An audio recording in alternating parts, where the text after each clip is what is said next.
জয় গুরু জয় গুরু জয় মা। আজকে বৃহস্পতিবার বলে আমার ঠাকুরঘরটা সাজিয়েছি। তা কাল একাদশী ছিল, পারণ করে সকালে একটা ভোগ দেওয়া হয়ে গেছে, কারণ ফুল এনেছে, সাজাতে তো দেরিই হবে। তা এবারে পুরো সাজানো কমপ্লিট, দেখো সবাই সাজিয়ে এবার একটা ভোগ দেব। আর তোমাদের গোপুসোনা, আমার গোপুসোনাকে দেখবে, দেখাচ্ছি।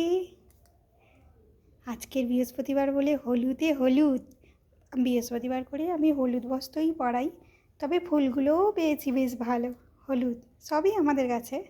এই দেখো, তবে মালাটা আমাদের কাছে না, কেনা। এই দেখো কি মিষ্টি দেখাচ্ছে, শুধু তো আমিই বলছি, তোমরা কিছু বলো। রাধে রাধে, কারোর নজর না লাগে।